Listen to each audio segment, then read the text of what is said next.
Salvete omnes, and welcome into another edition of Latin Review. In today's episode, we'll be going over Exercitium 13 and 14. Join me.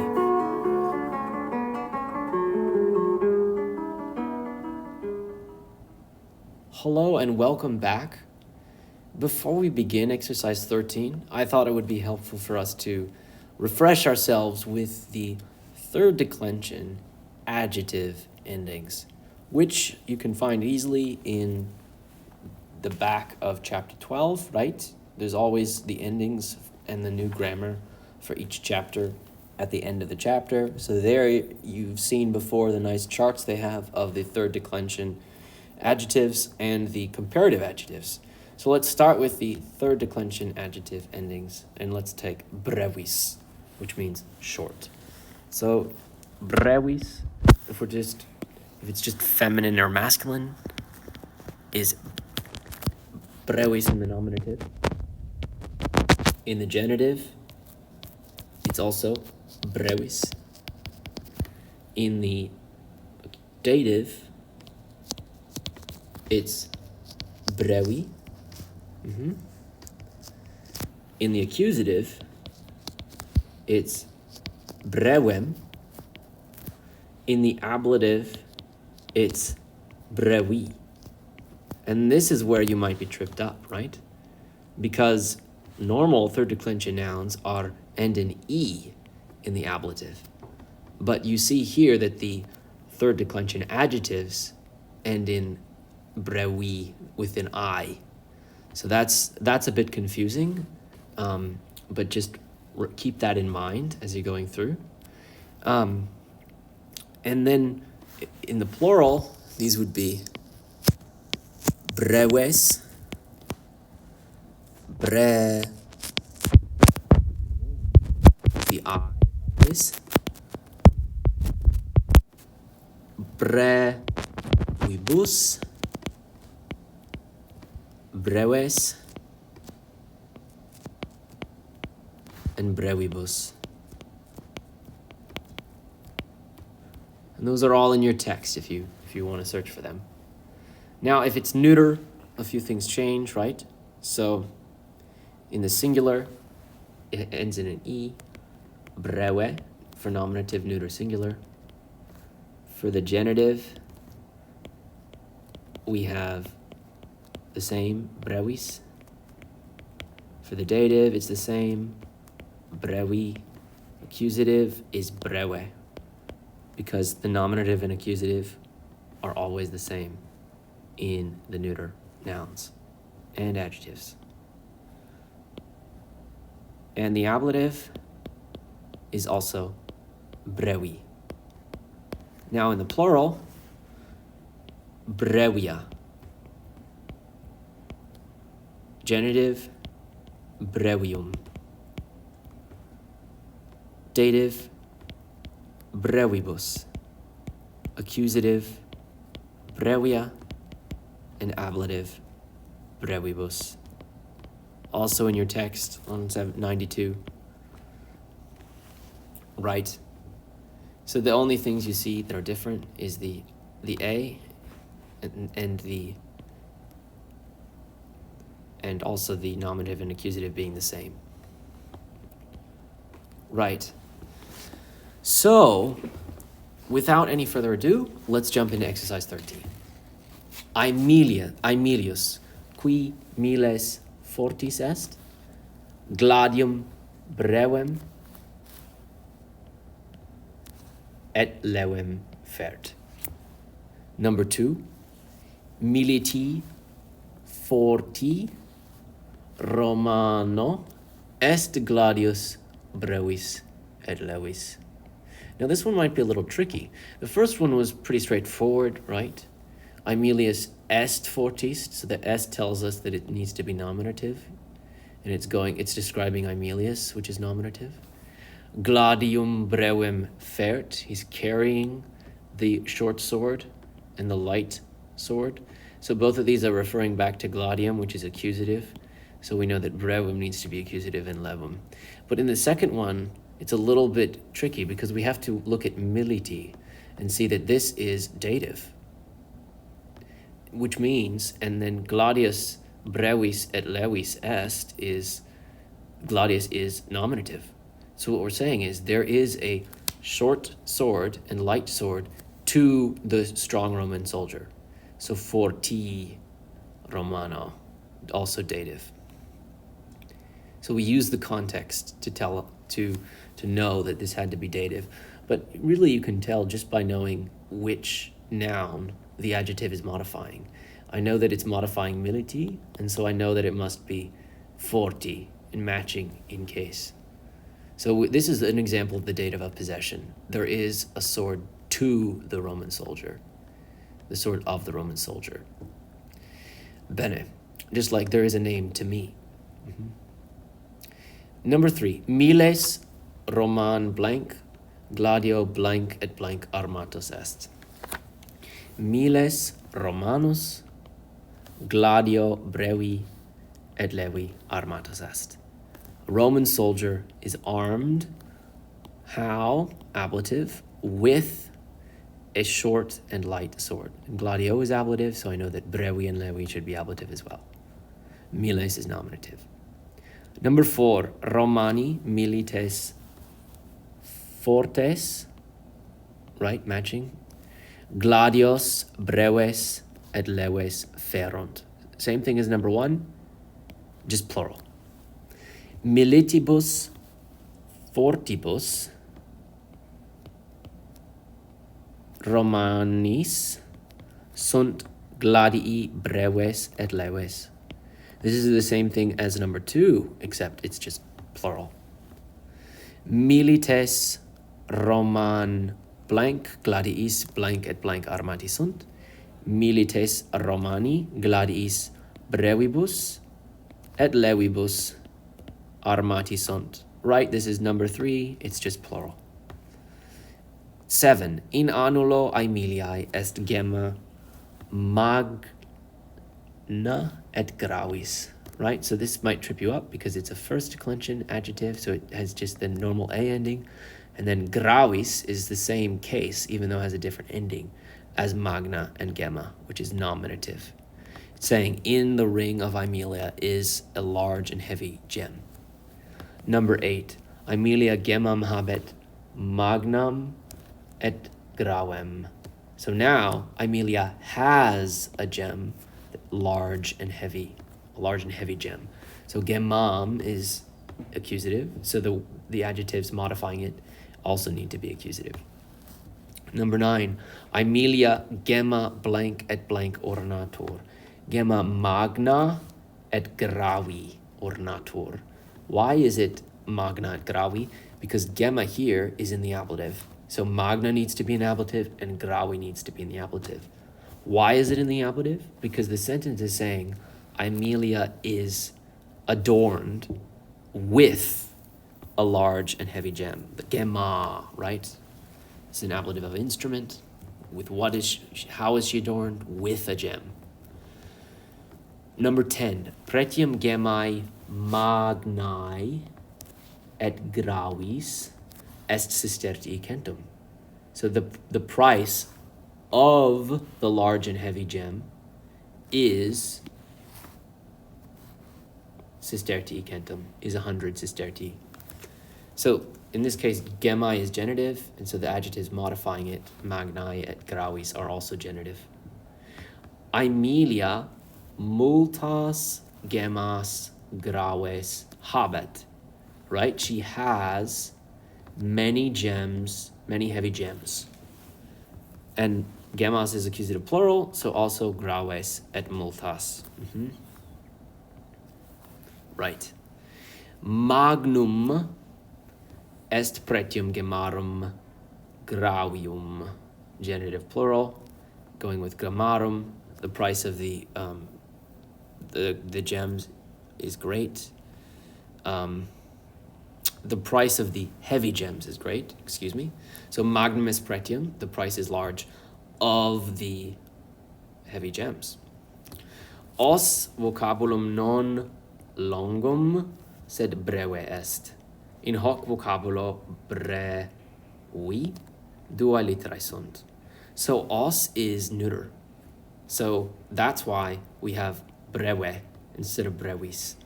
So os means mouth, is a long vowel, and vocabulum's neuter as well. Is not a long word, but a short word, breve.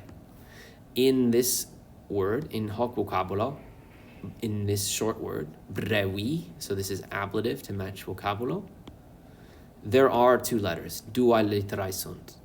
Os et pes vocabula non longa, sed brevia sunt. Here it's the same thing as 13 except in the plural.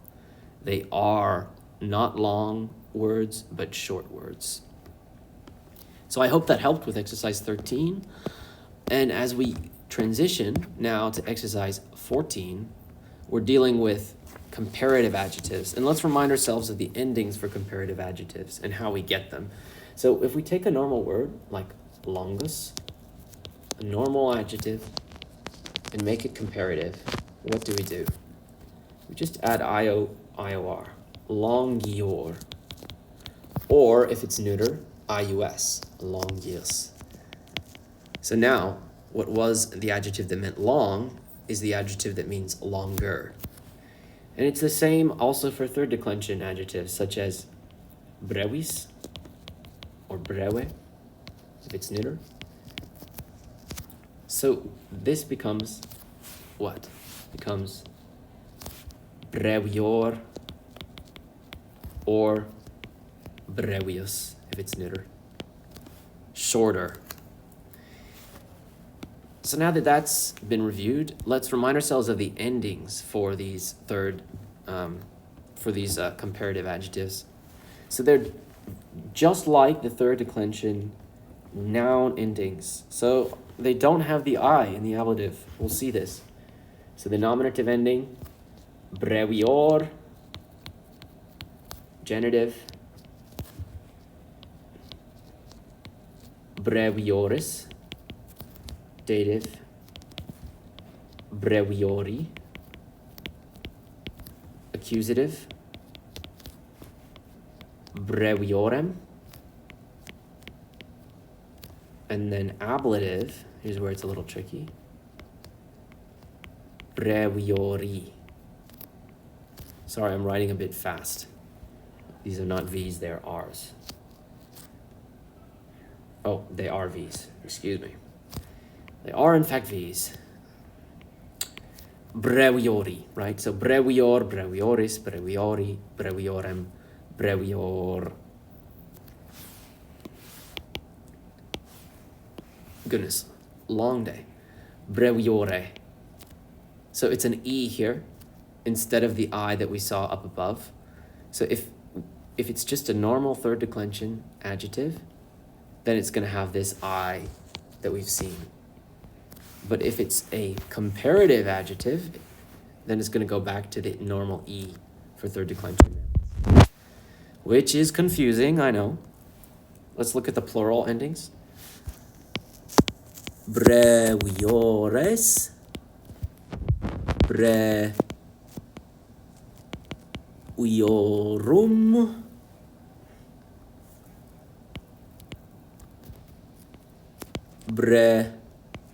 brevioribus, breviores, and brevioribus.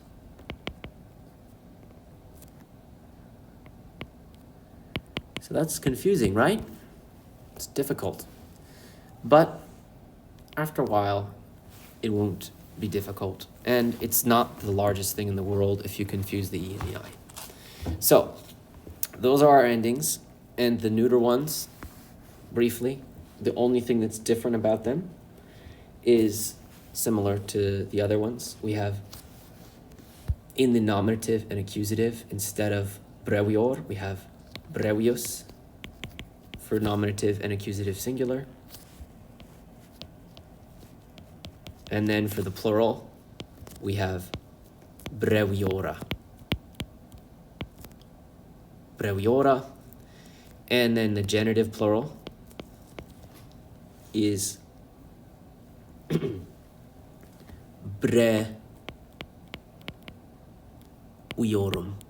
So it doesn't have the I.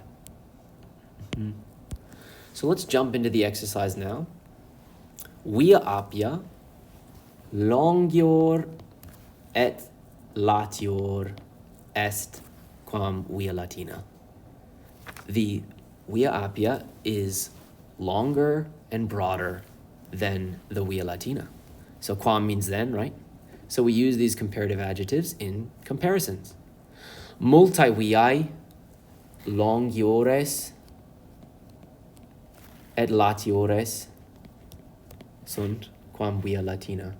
Many streets are longer and broader than the Via Latina. Sacus Syri levior est quam sacus Leandri. The sack of Syri is lighter than the sack of Leandri. And how did I know it was levior?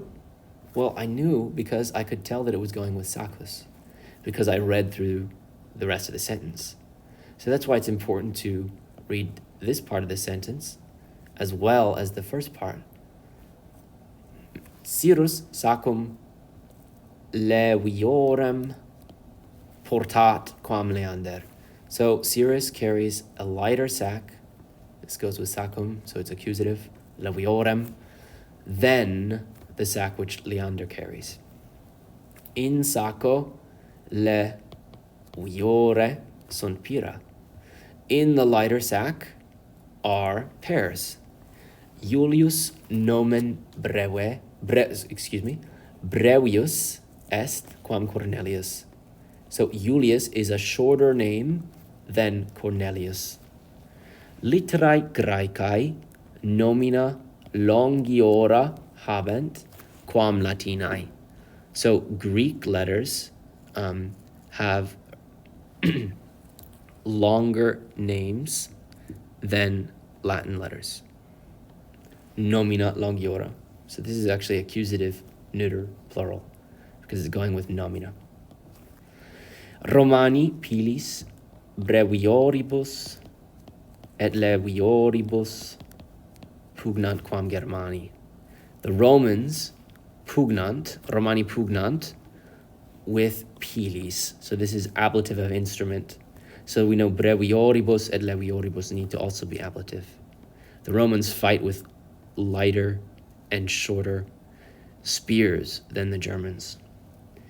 Milites Romani fortiores sunt quam Germani, et duci fortiori parent quam illi. So the Roman soldiers sunt, so we know it needs to be nominative, fortiores quam Germani, are stronger and braver than the Germans. And duci, this is dative, duci, and parent duci, they obey a fortiori duci, a stronger duke, than the Germani, than illi. Dux Romanus fortior est quam dux Germanorum, et militibus fortioribus imperat quam ille. You remember from class, right? That imperat and parent both take the dative. So here we have the leader, the Roman leader, or the Roman general is stronger est than the general of the Germans.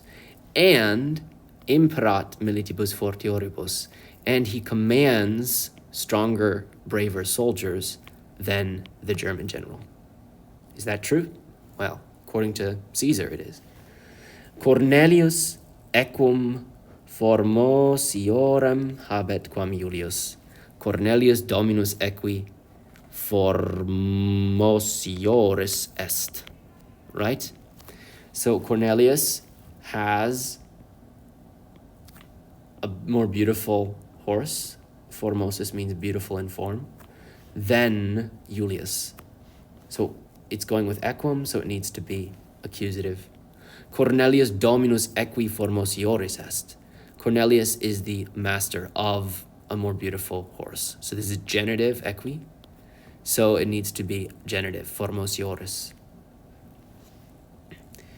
ornamenta feminam pulcram pulcriora sorry. This should be pulcriorem. I wanted to make it go with ornamenta, but it doesn't. Pulcriorem facere possunt. So this is from a previous chapter, chapter 8. Ornamenta possunt facere. Ornaments are able to make feminam pulchram pulcriorem. A beautiful woman more beautiful. Right? So it's actually going with feminam pulchram. And I had to read the context of the sentence to understand that. Because it's not the woman that's making the gems more beautiful. The gems are making the woman more beautiful. Although a beautiful woman does perhaps make gems more beautiful when she wears them. Bene, quod ornamentum blank est quam annulus gematus. Quod ornamentum blank est quam annulus gematus. Pulchrius, right? It's asking a question. Which ornament is more beautiful than a diamond ring or than a ring with a gem in it? Gematus annulus. So this is going with ornamentum, pulchrius. Which one is more beautiful? So it should be in the nominative neuter singular, pulchrius, because it's neuter. So I hope that was a helpful review for you. And if you have any further questions, feel free to come to me in class or after class or before class or anytime you have a free moment.